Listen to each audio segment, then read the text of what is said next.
Welcome back to Watchbox Studios and Watches Tonight. I'm your host, Tim Mosso. We have some fun on the agenda this evening. We're talking Richard Mille alternatives for the same money, what you could buy, sometimes what other watches you could buy, other times what watches and accessories or midwestern houses you could buy. And we're discussing independent brands that deserve more respect. We're looking at a couple of diminished stars that deserve to shine once more. All of that and watch collector wrist shots this evening right here on Watches Tonight. I need to remind you that there is no better place than thewatchbox.com, my home on the web, to buy, trade, and sell watches. Why? Because especially when you're selling, we pay cash, we pay fast, we make it fun and a no-brainer. We love trades, and we have over 2,500 pre-owned and vintage watches ready to buy right now. Plus, they pay for these pixels, quite frankly, and they keep me employed. Also, a new direct service email account. Reach out to tmosso@thewatchbox.com for product-specific questions you have about anything you see for sale here on this channel, over on Watchbox Reviews, or on thewatchbox.com. Finally, join me on Instagram. Tmosso, well, Tmosso is Tim Mosso, and Tim_Mosso is a gap I need you to help me fill. I'm not going to make it to 50K this year on Instagram, but maybe 30? Join me on Instagram and my 60-second watch reviews. And now, we're going to see your watches on my screen, or as I like to say, your pieces on these pixels. Jumping straight to viewer wrist shots. James B.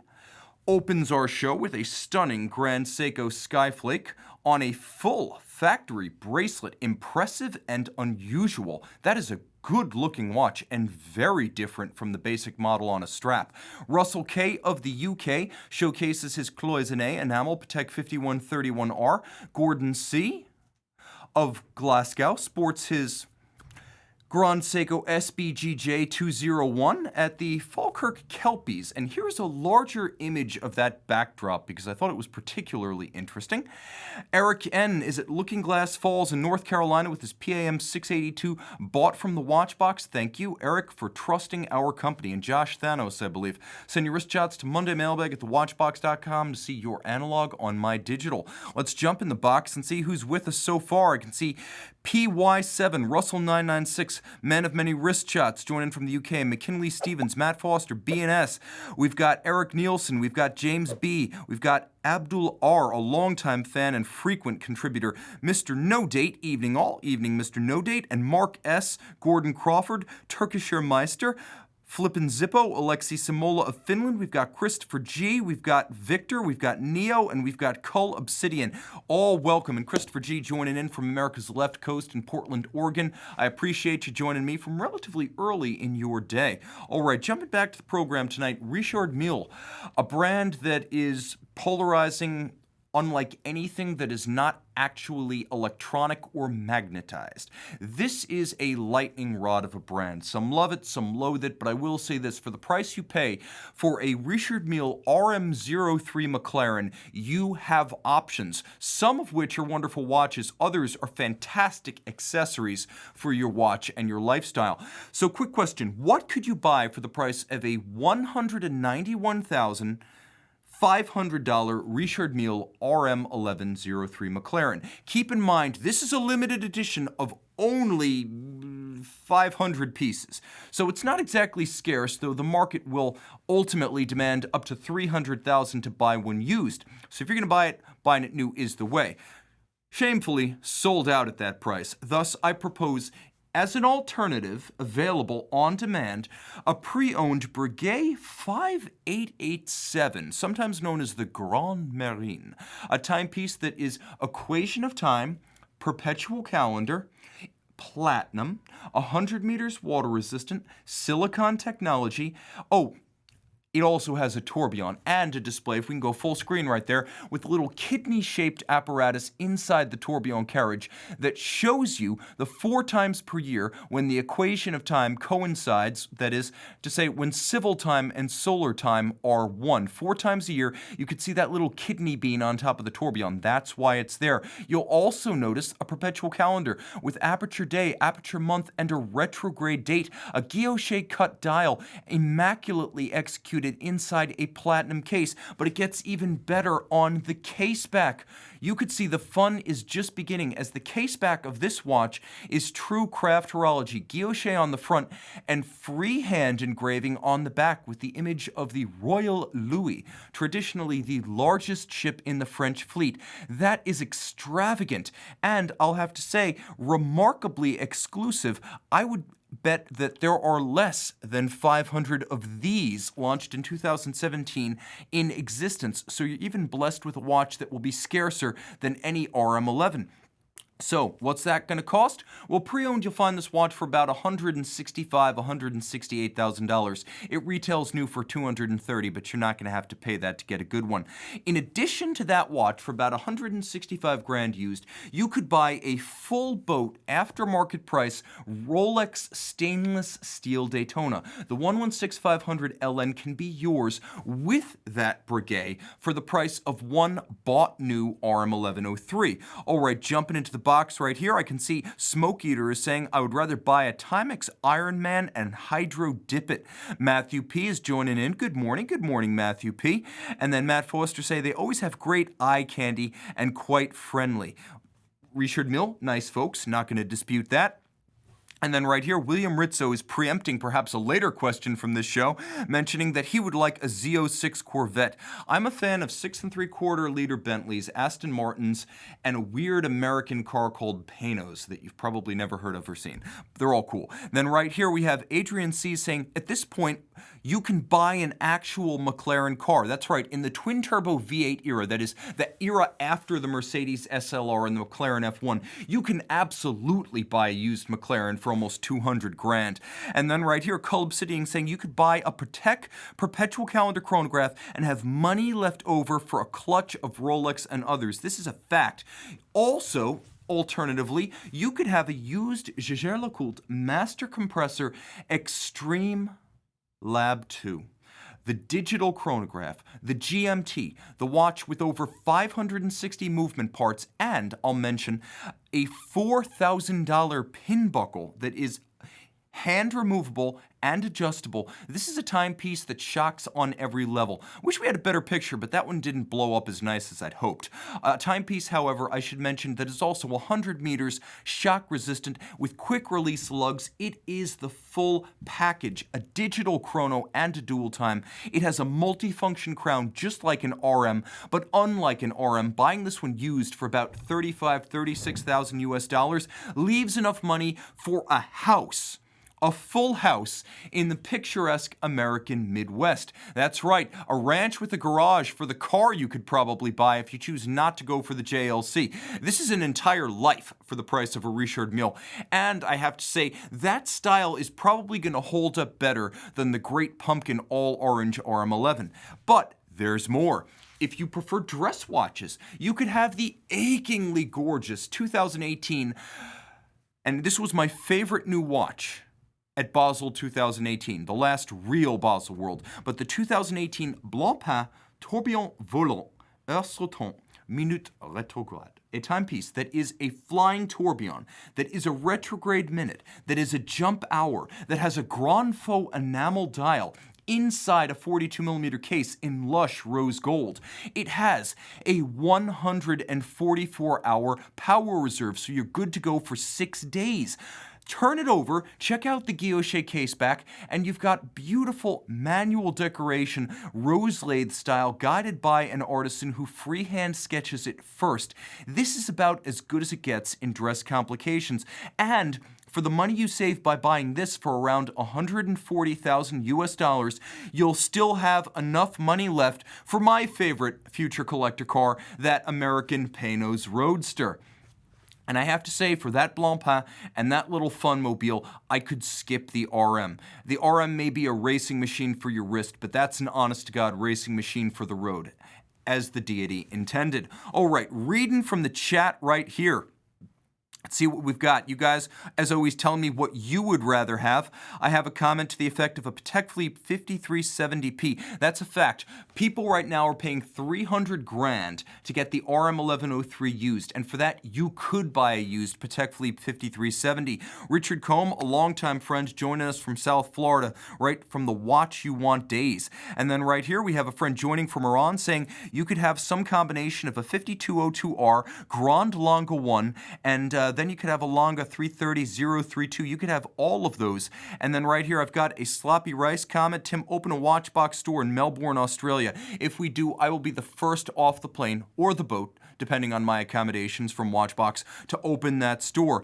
And then Sutat saying a house in the Midwest and a lifetime of cornbread. Sounds tasty. And then right here, we've got Omegatron asking, Tim, have you seen the Salmon Dial Panamatic Lunar limited edition of 50 pieces? Yes. If you were thinking of buying a Panamatic Lunar, this is the one. Glasuta Original and a signature model from them, Panamatic with the lunar complication. You are going to love this watch. It will melt your heart. And then right here, we have PY7 saying that Blancpain looks awesome. Too bad I will never be able to pronounce that. That's okay. When you own it, you can just call it mine. Jumping right in here, I could see Eddie Landsberg saying, I hear back from my early college application this week. That is exciting. My man, I remember those days. Rest assured, work in, work out. I know you're a toughie. You're going to get the best of this process.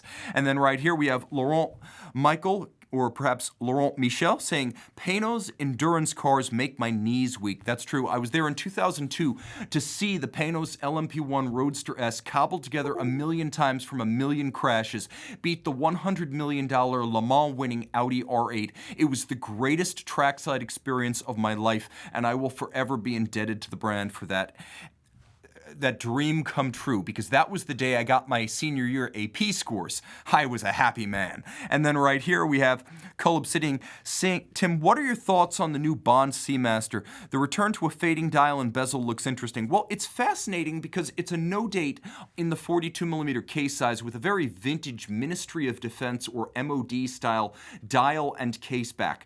Does it seem like it's trying a bit too hard? Sure. But then again, Omega does have some real heritage here with the Seamaster MODs back in the 1960s. So it's not like they made this up entirely around the Bond persona. They are reaching back into their own heritage as a brand. And I think on that basis, good match. The mesh bracelet looks really cool with the 60s style straight bars.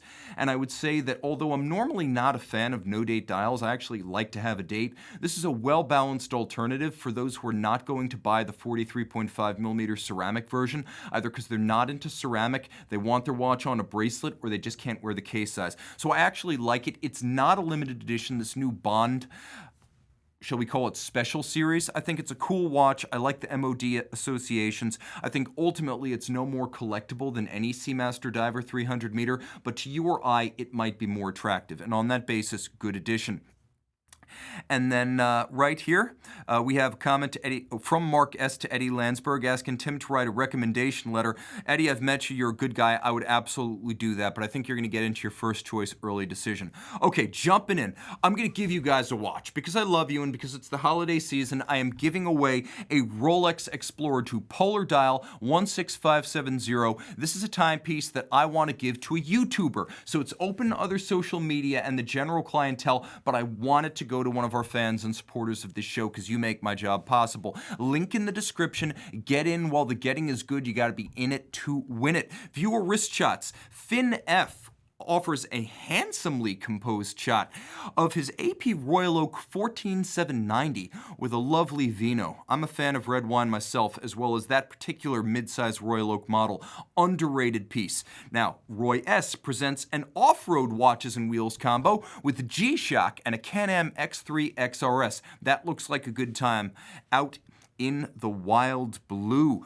Abdul R coordinates colors with his Nomos Club Campus Amsterdam on a Stingray strap. Guys, if you've ever wondered what Stingray looks like and you've never owned high-performance track kit for motorcycling. That is Stingray leather right there. Jared L.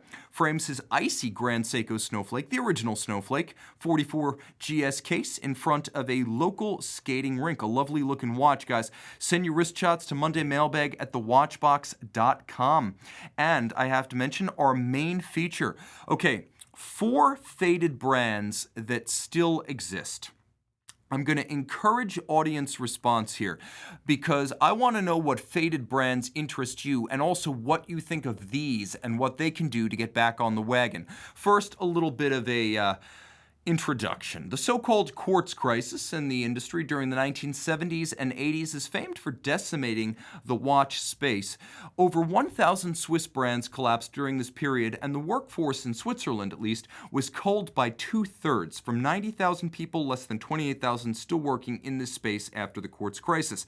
Today, we are witnessing the most dramatic changes in the market landscape since that era, but the brands in question are newcomers, not fading heritage labels. We are seeing more, not less. It is accurate to say that the period since the millennium has witnessed the arrival of more new wristwatch brands than any era in history. For real, a text search of the headline "New Brand" on the Time Zone Industry Press Release Compendium turned up 1,486 new brand announcements since June of 2010. That's just since June of 2010. Now, some of these have become the Richard Mille, FP Journe, and even the Acrivias that command attention and dominate luxury niches. Why mention those names? Well, because those 3 names, among a handful of select others, are the reason that dreamers, watchmakers, engineers, and their financiers continue to spawn new independent brands at a stunning rate. Well, the market can't support them all. But following the success stories, there are always those whose stars have diminished. And these brands that I'm about to mention are cautionary tales regarding excess optimism about the difficulty of launching new watch brands and sustaining both collector goodwill and market enthusiasm. However, I will add this: of the 4 we're about to discuss, all offer excellent products and deserve serious second looks by collectors. Right here I can see Cull Obsidian saying, "First faded brand for me is Zenith. Their history, the movements they've made, the high beat rates they still use, amazing, but for some reason they just don't strike it with your average customer, and I do feel like they're repeating themselves a little bit with their style, and there's been a lack of fresh blood outside some of the Dayfi models." And then right here we have a comment: "Will watch sizes trend toward 36 from Tom Kong?" I don't think so. I think the 36mm watches we've got are the ones we're going to keep. The Date Justs, the Date 8s, I don't see a whole lot of new watches in that size. We've got a IWC Pilot Watch 36, but I think other than unisex options and maybe some for tastes for smaller watches in the East Asian markets, we're not going to see a return to men's dress sizes defaulting to 36. I think the new normal is 38 to 40. And then right here I could see we've got Rooted Rotor saying, "Howdy Tim, howdy Rooted." And then right here we've got Mark S. saying, "Faded brand Jaeger-LeCoultre," and John Doe DeVitt. Definitely true. There's a brand that has seen better days. Makes very cool stuff. Jerome DeVitt still running it with his wife. They're both nice folks and hugely enthusiastic, but my God, they need better promotion and marketing. So let's speak about our first fixer-upper of the night, Bremont of England. Established in 2002, the English brothers, and they are literally Nick and Giles English, they are also English, they spent 5 years creating their first watches and bringing them to market. Not an easy task. The British brand once was considered one of the hottest properties amongst the ranks of independents, and uniquely one of the more accessibly priced options amongst highly rated independents. Highlights of their salad days included red-hot secondary market prices for pre-owned models, superb online word of mouth, and even a USA Market national TV appearance on Jimmy Fallon's The Tonight Show. It was a big deal. That was his father-in-law who had ejected from a plane and therefore was eligible to buy the exclusive Martin Baker 1. Signature models at Bremont, well, they include the Martin Baker. Naturally, the 1 is for those who have ejected. The 2s and the 3s are for the rest of us. Also, the ALT1, which comes in many different forms, simple and complicated. They have a Jaguar alliance that makes sense, and frankly, the Jaguar watches look great. It's one of the best auto watches and wheels matchups I've seen in terms of fitting a brand to a brand. And also there was the Boeing alliance, which actually made a whole lot of sense for Bremont, which is an aviation-themed brand, and the English brothers, if nothing else, do love their cars and their planes, so it seemed organic to the mark. Now, they also embraced Kingsman, the Secret Service, back when that looked a little bit like as risky a move as Karl F. Bucherer embracing John Wick Chapter 1. That was before we were really calling it Chapter 1. That was a risky move, embracing a movie that was basically about a charismatic serial killer. And this was a risky move, embracing an R-rated movie that was, shall we say, distinctly un-British in its sensibility. But that appearance on The Tonight Show with Jimmy Fallon seemed to have been something like a high watermark for Bremont as a brand, as afterwards the company's public reports begin to report losses. The company's public image began to suffer immensely, and all of a sudden the word of mouth seemed to reverse itself, and suddenly that double-edged sword public image started to turn against the English brothers in Bremont. And let's not be discreet here. The source of troubles first started with finances. In 2015, 2016, 2017, and 2018, Bremont, which announces these things publicly, was open about increasing losses. Also, there was the Wright Flyer episode of June 2014, which a lot of folks on this channel are probably going to remember. But the Wright Flyer was a commemorative model they came out with to honor the 1903 flight of the Wright brothers at Kitty Hawk in the Carolinas. But the problem here wasn't the watch, which was very attractive, and I think we can all agree that that stainless steel model in the center is the bee's knees for a time-only watch. But it was a manufacture movement that was promised, and what was offered was a customized version of a La Joux-Perret automatic. A good movement, but it wasn't quite what it was said to be up front. An exclusive caliber, sure. Custom finishing and execution, absolutely. And a very nice caliber overall, certainly. No dispute there. But the fact that the brand wasn't upfront about this being something of a more exclusive customer caliber rather than pure manufacture struck people as a little bit of, shall we say, bait and switch. Honestly, I don't think the brand deserved the blowback it received, because pretty soon afterwards they were open about the La Joux-Perret connection. It wasn't nearly as bad as the Tag Heuer caliber 1887 debacle. Nevertheless, it seems like people are more predisposed to cynicism when they're talking about Bremont now. This is the polar opposite of the goodwill and PR tailwind the company seemed to have in 2012, 13, and early 14. Before the Flyer episode. Now you hear people saying the brothers are too slick as salesmen, that the company isn't as transparent as it could be about the sourcing of movements, that the prices are too high for what you're getting, or that the watches are too similar. I reject all of these. For one thing, they're pretty open about where the movements come from, mostly ETA. Also, the prices are reasonable. Most of their watches are between $3,000 and $6,000, which is the meat of the mainstream market, not terribly dear for a sports watch, including a well-finished chronometer-certified ETA-powered sports watch. I like the brothers. I've met them. They're genuinely enthusiastic about what they do. They like watches, they like cars, they like planes. If they weren't doing this, they would be doing something with probably planes and cars. So if you wonder, are they serious about their love for this hobby as well as everything peripheral to it? Yes, absolutely. Are they slick salesmen? Oh, 100%. The slickest you will ever find. I have trouble believing they were originally engineers and they didn't start out in sales. But that's the God's honest truth. So I like them, but yeah, they're slick. And finally, calling the watches too similar in a world where Rolex is the hottest brand you can buy seems a little bit duplicitous on the part of we, the collectors. Let's face it, design language is a strength when it's consistent across the models. It's not a weakness. So, what do I think? Well, the prices are fair. The pre-owned selection and prices represent a great opportunity for collectors, and anyone who wishes to support watchmaking in Britain should really take Bremont seriously, because especially in the new Henley-on-Thames facility, they've put a tremendous amount of money into training watchmakers, building small parts, assembling watches, testing watches, building their own cases.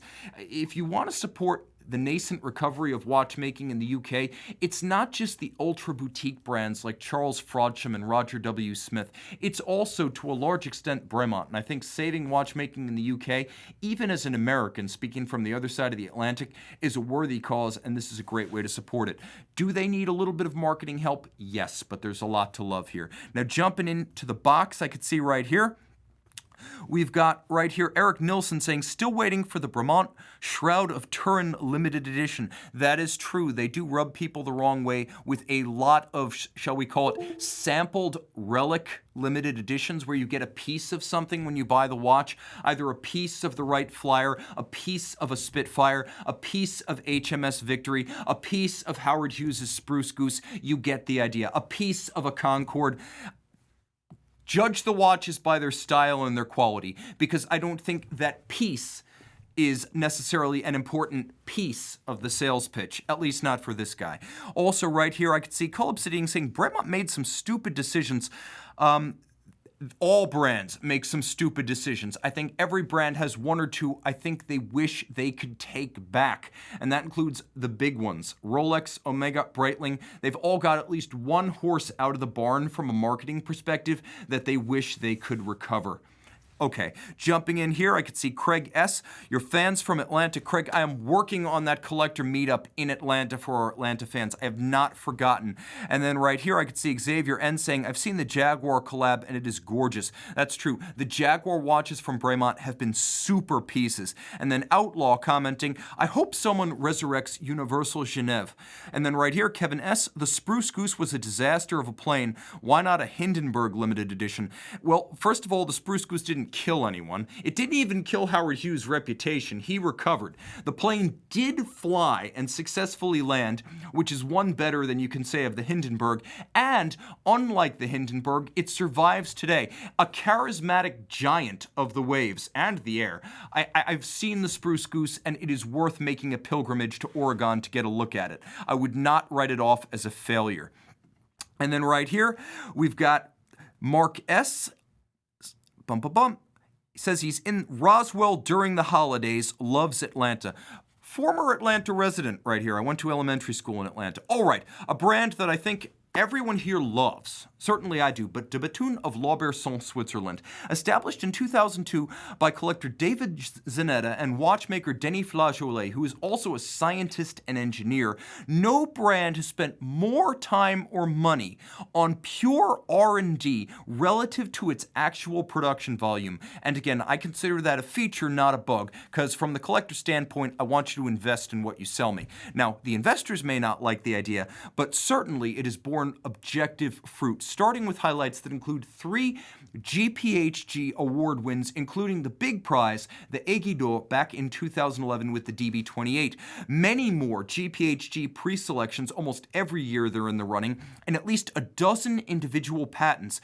They've also won near universal acclaim from those already aware of the brand. By the way, right there, DB29 Maxi Chronograph Tourbillon, to die for. Signature models include the DB28, the DB, well, that's the Meteorite Tourbillon version of the DB28, kind of blue. Blued titanium, by the way, a patented process of their own. The DB25 Stradivarius, probably the most gorgeous pure dress watch two-hander you can find. The Dream Watch series, and that's the Dream Watch 5 right there, my personal dream watch.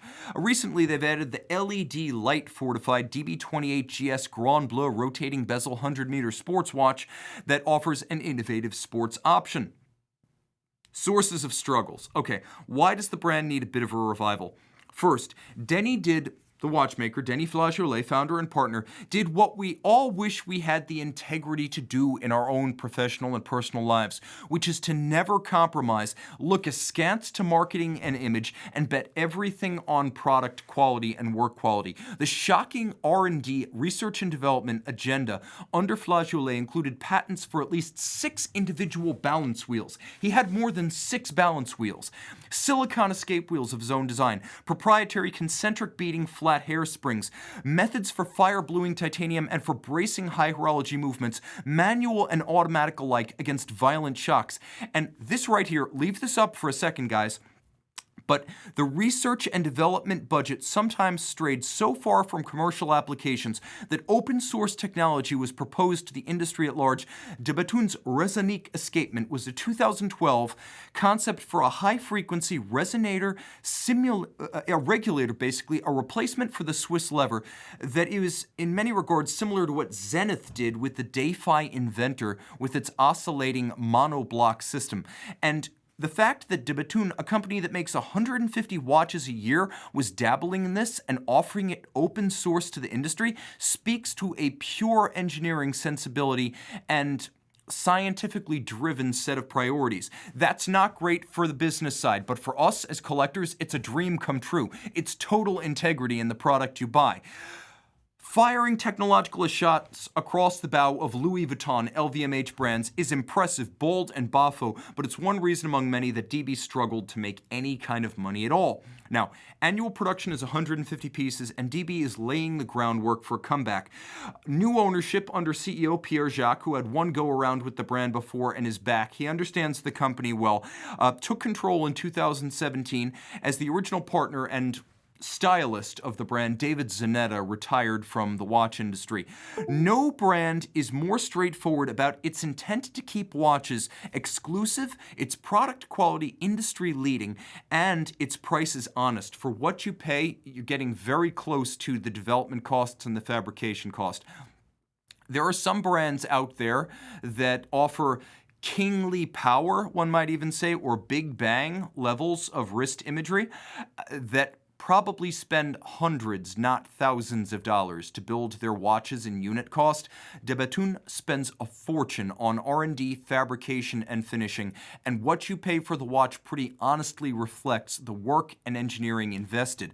So this is a brand I personally endorse, and the DB28 Digital remains my grail alongside the MIH watch, the original MIH watch, not the new one, and the Lange Zeitwerk. So this is a watch that I personally would love to own and would pay my own money for the pleasure of doing so. No brand is more straightforward about its intent to keep its watches exclusive, and to get all this from a boutique brand is icing on the cake, and De Bethune deserves a resurgence more than any shop on the watch scene right here. We've got a question from Kevin C. What's a great diver in the $2,500 to $4K price range not named Oris? I would recommend a Zinn. And I can also say that I would recommend an old Bond Seamaster. You can pick up a 2531 1990s SMP Diver 300 meter for well under $4,000. You can pick up the current 2018 model in 42 millimeters, the Diver 300 meter, for under $4,000. You will have your choice of a million different Breitling Super Ocean models and Colt models, and I would go so far as to say Damasco if you want to go off the beaten path. I would also say consider pre-owned Supermarine S500s from Bremont. We were just talking about them. You get a lot for your dough. And even consider the RGM 300. The RGM 300 Diver is a very cool watch that I believe you can still pick up for under $4,000, and you're getting a cool American-flavored super sports watch that is very neat and seems almost like a budget Blancpain 50 Fathoms in style. So I recommend all of the above. I would also say if you want to look at something unusual, it's just a million different options in the dive space. Yeah, I would say Zinn and Damasco are probably going to be your best bets. There are many older Omega divers, and you could probably get yourself into a vintage Girard-Perregaux 8867 if you want a vintage-style diver to wear for style's sake, rather than something that's going to be a beater watch. All right, jumping back into tonight's program, and then right here we can see Marco saying the Seamaster band is the best out there, and Kevin S. saying, I second the Black Bay 58, another great option right here, and then Pat saying a Zinn 104 can sub as a diver. It's not exactly a diver because of the bidirectional rotating bezel, but the Model 206 Arctis is a diving chronograph, and that's one that I could recommend. Now, let's talk about another brand that needs a little bit of fixer-up help, Devon Works. No one remembers this car, and that's probably a good thing, because if the Devon GTX product had reached production, if this car had become a production product, that would have meant Devon succeeded in buying the Dodge Viper factory from Fiat Chrysler when it was Chrysler, and out of a bankruptcy, that would have been the result. So there would have been no 2013 SRT Viper, And there would have been no Devon Tread 1 of 2010, so there would be no Devon watch brand today. The brand received a ton of attention at launch, and it picked up an unheard of for an American watch GPHG 2010 nomination. The watches made waves for their novel Southern California origin. They are actually designed and made in Southern California as opposed to Apple products, which are designed in California and made in China. This is actually made mostly by aerospace contractors in California. A cool watch, as they were also known for their scrolling tread display system. Electromechanical, you had motors that operated physical belts, and so the Quartz system kept the time with thermocompensation, and then ruby rollers, stepper motors, and 2/1000th of an inch thick fiberglass reinforced nylon belts displayed the time. 2012 greeted a Tread 2 chronograph with a lower price, actual water resistance, a sapphire crystal, and a case smaller than an aquarium. Of course, there was also the stopwatch complication, and it too received good press. As late as 2018, good news arrived when Avengers star Robert Downey Jr. apparently wore a Tread 1F on screen in what appears to be an unsponsored appearance. Very impressive. And yet, by early 2019, Devon had fallen out of sight, so much so that when a distributor of another brand indicated here Devon had gone out of business, I had to respond that I actually couldn't confirm or deny. Even the DevonWorks website, which hadn't been updated in years, had no clarity on this matter. I had to make an actual phone call to Devon to find out whether they were still kicking. The answer, yes, the Pasadena factory is still open and still building both watches. But the fact that it even came to that means they have lapsed in their public relations. So how did Devon reach the point where stories of their demise propagated unchecked? Well, some of this is beyond the company's control, and some of it's earned luck. The company was always facing a tough, I would say, a tough hike, both steep and long. Devon's Tread 1, and really the entire brand, launched into the worst economic climate in generations for luxury products back in 2010. If this giant, crazy watch had appeared on the floor of Baselworld back in 2005, which you could see is right in the middle of the first half of that chart, it would have been a huge hit. They would have sold out their production for years in advance.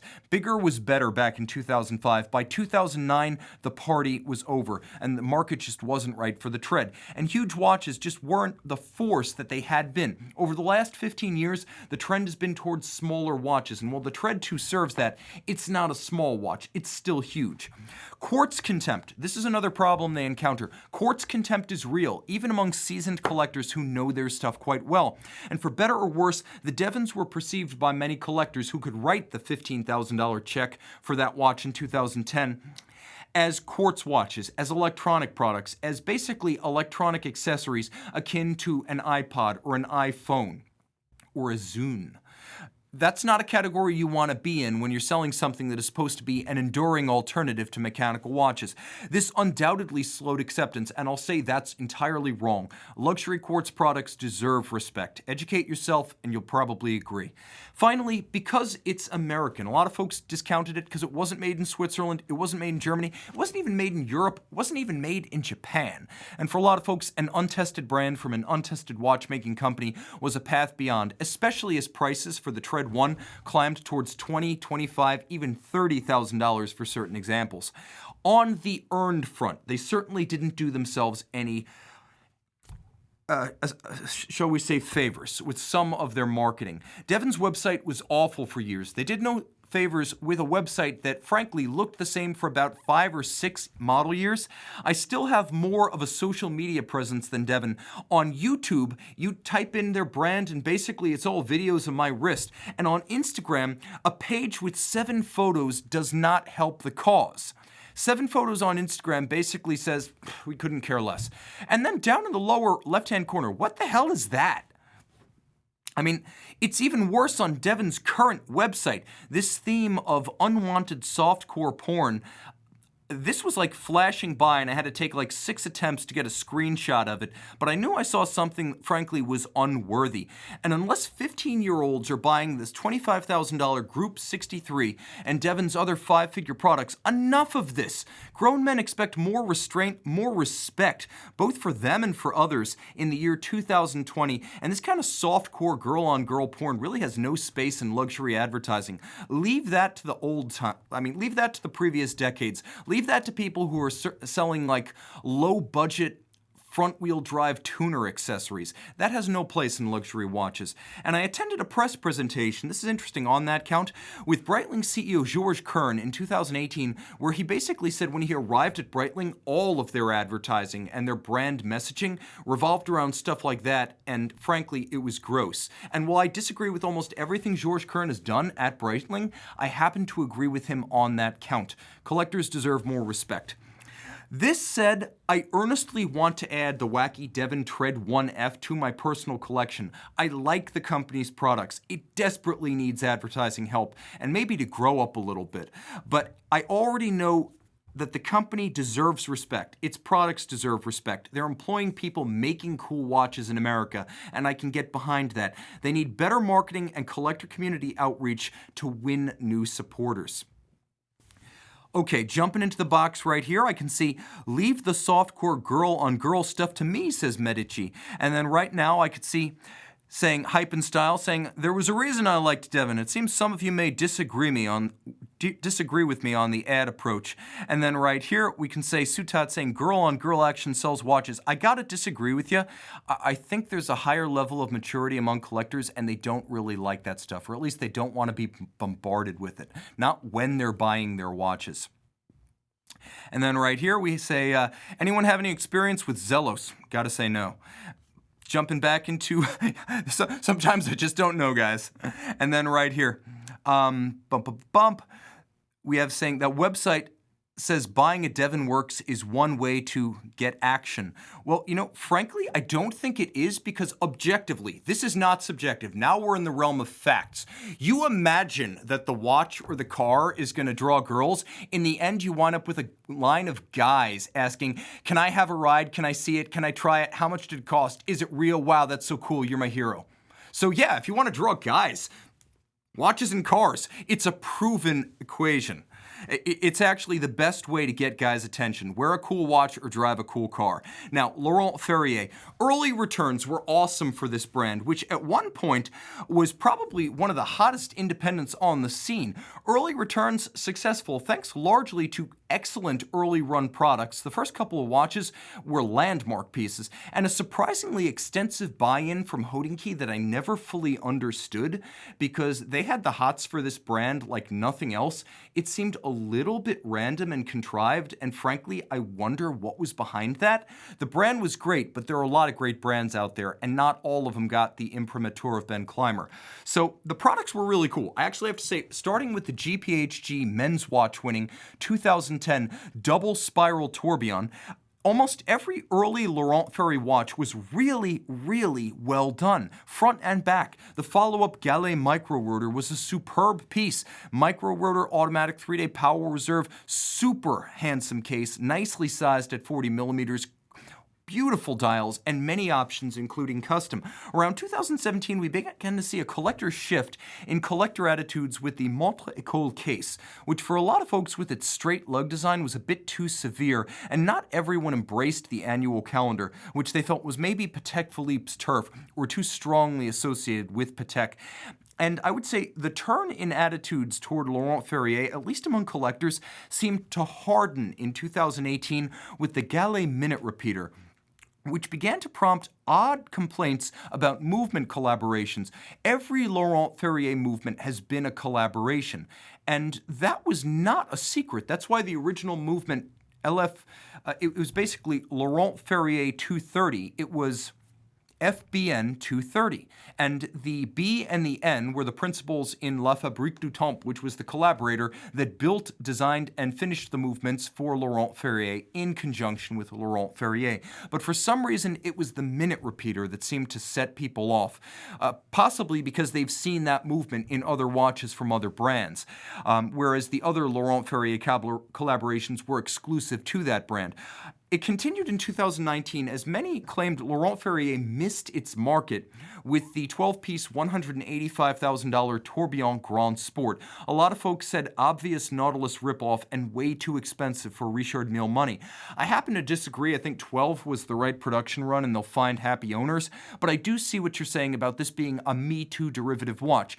Everyone knows where that case and bezel design came from. Not everyone embraced the Bridge 1, too. While a handsome watch, especially in the enamel dial off to the left, it turned out to be a surprisingly big watch. Unlike Laurent Ferrier's previous watches, this one, their first form piece, turned out to be surprisingly hard to wear on the wrist.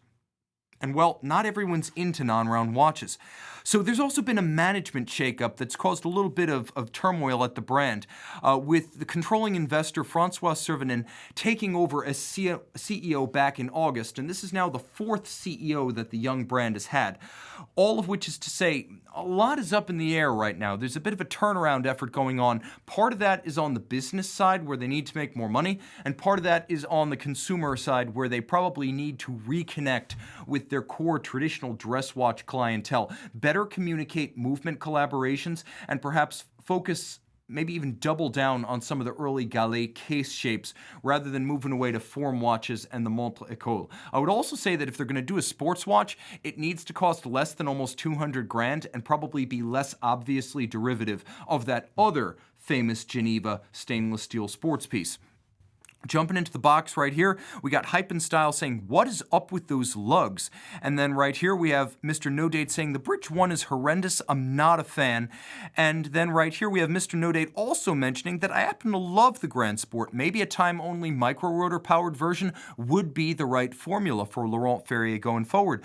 I'm going to say that Laurent Ferrier has always been honest about the sourcing of its movements and offering many stainless steel watches.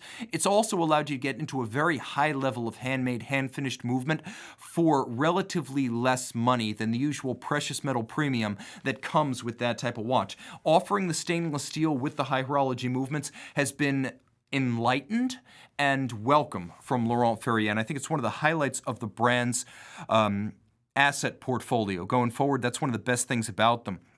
And then right here, a question about Custos. Technically, they're still around. They're part of the Franck Muller empire, but I would say like Franck Muller itself, that's a brand that has seen better days from a public relations standpoint. And then right here, we have Outlaw saying, I would take the Laurent Ferrier Galet Traveler World Time over the Patek Philippe 5131 or 5231 World Times. And frankly, I would agree with you. I think it's a more beautiful watch, and with more dial options, including custom options, it gives you what the Patek cannot or will not. Jumping into your wrist shots right here, Daniel K. has taken delivery of his GPHG 2019 winning Ming 1706 Copper, the horological revelation winner. Elton H. from Dublin stages a lovely and evocative sepia-like capture of his Omega Seamaster Aquaterra Blue, and Eric M. from Queens, New York prepares to pull the stickers off of his Rolex Date 40. Meandro combines old and new with an original 1990s Seamaster Professional James Bond and the 2018 SMP strap. That is correct, fellows. They are interchangeable. You can put the new strap on the old watch. Send your wrist shots to tmosso at thewatchbox.com to see your analog on my digital, or as I like to say, your watch on my box.